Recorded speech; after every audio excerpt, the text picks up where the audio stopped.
রমজানুল মুবারক। রমজান মাসের শেষ 10 দিনে আপনাকে জানাই স্বাগতম। আমরা অনেকেই সারা বছর অপেক্ষা করি একটি শবে কদরের রাতের জন্য, কিন্তু ভুলটা ঠিক এই শেষ সময়ে এসেই করি। অর্থাৎ আমরা কেবল 27 রমজানের উপরেই নির্ভর করি, অথচ রাসূল সাল্লাল্লাহু আলাইহি ওয়াসাল্লাম বলেছেন, তোমরা শবে কদরের রাত অন্বেষণ করো রমজান মাসের শেষ 10 দিনের বিজোড় রাতগুলোতে। যদি 27 রমজান শবে কদর না হয়, তাহলে কি সারা বছরের এই অপেক্ষা বৃথা যেতে চলেছে? পুরোটা জানতে পুরো ভিডিও দেখুন, না টেনেই।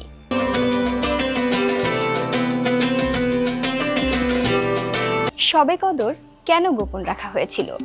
আমরা যেন 21, 23, 25, 27 ও 29 এই 5টি রাতকেই সমানভাবে গুরুত্ব দিয়ে ইবাদতে মগ্ন থাকি।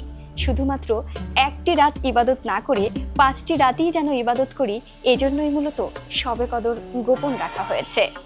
আপনি যদি একটানা 5 রাত ইবাদত করেন, তাহলে আপনার মধ্যে একটি আধ্যাত্মিক শৃঙ্খলা তৈরি হবে, যা আপনার ইবাদতে মনোযোগ এবং কনসিস্টেন্সি তৈরি করবে। ফলে আপনার দৈনন্দিন কাজ এবং এই যে ইবাদত হাজার মাসের সওয়াব নিশ্চিত করা, এটিতে সাহায্য করবে।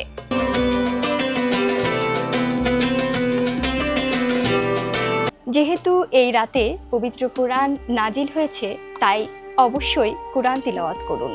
তবে কোরআন খতম দেওয়ার প্রতিযোগিতায় নামবেন না। প্রতিটি রাতেই চেষ্টা করুন অন্তত 10টি আয়াত অর্থ ও ব্যাখ্যা সহ বুঝে শুনে পড়ে তা অনুভব করার। আল্লাহ তাআলা কি বলতে চেয়েছেন তা বুঝুন এবং অনুভব করুন। এটি আপনার আল্লাহর সাথে সম্পর্ক উন্নয়ন করবে। তাই যান্ত্রিক তিলাওয়াতের চেয়েও এইভাবে পড়াকে বেশি গুরুত্ব দিন।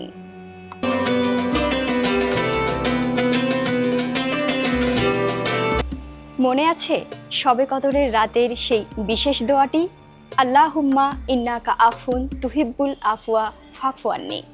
এখানে আল্লাহ পাকের একটি গুণবাচক নাম রয়েছে, আফউন, যার অর্থ এমন ক্ষমা যা শুধু ক্ষমাই এনে দেয় না, বরং পাপকে আমলনামা থেকে চিরতরে ডিলিট করে দেয়।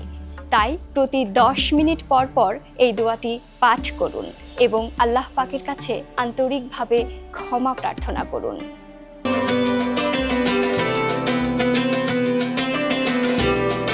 একটি স্মার্ট দান করার অভ্যাস গড়ে তুলুন। রমজান মাসের শেষ 10 দিনে, হোক সেটি বিজোড় কিংবা জোড় রাত, সেটিতে দান করুন। যদি শবে কদরের সাথে আপনার সেই দানের দিনটি মিলে যায়, তবে টানা 83 বছরেরও বেশি সময় দানের সওয়াব পেতে চলেছেন, যেটি আপনার আখিরাতের জন্য সেরা ইনভেস্টমেন্ট হতে পারে।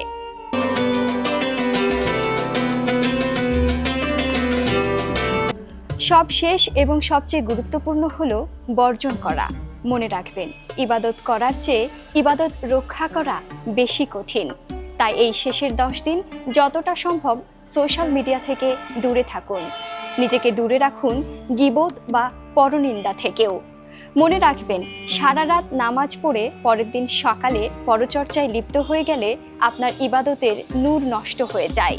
তাই এই রমজানের শেষের 10 দিনকেই বেছে নিন আপনার মন, জিহ্বা এবং চোখের পবিত্রতা অভিযানের প্রথম শুরু হিসেবে। ইবাদতের পরিমাণের চেয়ে ইবাদতের মান বা কোয়ালিটি বেশি গুরুত্বপূর্ণ। যদি 2 রাকাত নামাজে চোখের জল ফেলে আল্লাহর কাছে দোয়া ও ক্ষমা চাওয়া হয়, তবে তা সারা রাত অন্যমনস্ক হয়ে নামাজ পড়ার চেয়েও শ্রেষ্ঠ হতে পারে। আল্লাহ পাক আমাদের সকলকে কবুল করুন, আমিন। রমজান মাসের আরও ভিডিও পেতে স্কাই বাংলার নূরের কাফেলায় চোখ রাখুন। আল্লাহ হাফেজ।